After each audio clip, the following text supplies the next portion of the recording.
বন্ধুরা, তোমরা সবাই কেমন আছো? আশা করি খুব ভালো আছো। আমি খুব ভালো আছি।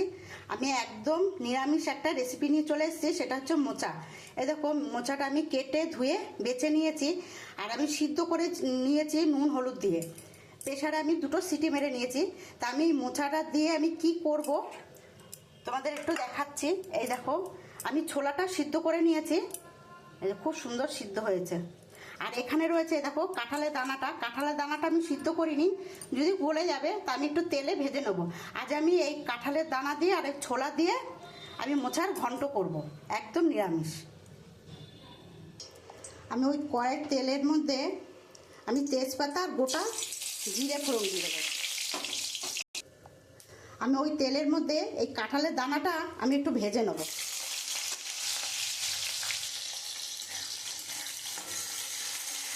কাঁঠালের দানাটা একটু ভেজে নেব, তাহলে খেতে খুব ভালো লাগে। আমি তো কাঁঠালের দানাটা একটু ভেজে নিয়েছি, এবার আমি ছোলা সিদ্ধটা দিয়ে দেবো। আমি একটু ভেজে নিয়েছি, এবার আমি একটু নুন দিয়ে দেবো পরিমাণ মতন। আমি হলুদ দিয়ে দেবো পরিমাণ মতন। আমি একটু জিরের গুঁড়ো দিয়ে দেবো পরিমাণ মতন। আমি ধনের গুঁড়ো দিয়ে দেবো পরিমাণ মতন। আর আমি একটু লঙ্কার গুঁড়ো দিয়ে দেবো, একটু ঝাল ঝালেই করবো। আমি এখানে কয়েকটা কাঁচা লঙ্কা দিয়ে দেবো। এবার আমি মশলাটা দিয়েছি, এবার ভালো করে আমি একটু কষিয়ে নেবো মশলাটা। একটু মশলাটা দিয়ে কষিয়ে নিয়েছি, এবার আমি মোচাটা দিয়ে দেবো। দেখো বন্ধুরা, আমি এটা দিয়ে খুব সুন্দর করে আমি নেড়ে চেড়ে আমি একটু সামান্য জল দিয়ে চাপা ঢাকা দিয়ে দেবো। দেখো বন্ধুরা, আমার মোচার ঘন্টটা হয়েই এসছে, আর একটু হবে। তা আমি এখানে একটুখানি স্বাদের জন্যে একটু মিষ্টি দিয়ে দেবো, একটু চিনি দিয়ে দেবো। আমি এখানে একটু গরম মশলা দিয়ে দেবো।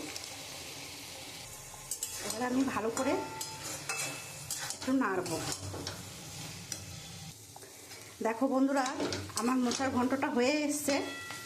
এবার আমি তো গরম মশলা দিয়েছি, তা আমি এবার নামানোর জন্যে একটু ঘি দিয়ে দেবো।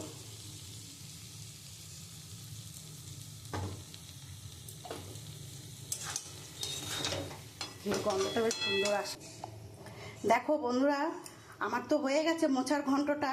তা আমার এই মোচার ঘন্ট তোমাদের কেমন লাগলো তোমরা অবশ্যই কমেন্ট করে বলো। আর আমি কিভাবে করলাম দেখতেই তো পেলে। তা তোমরাও এরকমভাবে কাঁঠালের দানা দিয়ে ছোলা দিয়ে এরকম খেয়ে দেখো, আশা করি খুব ভালো লাগবে। যদি আমার এই রান্নাটা ভালো লাগে তাহলে একটা লাইক কমেন্ট শেয়ার করে দিও।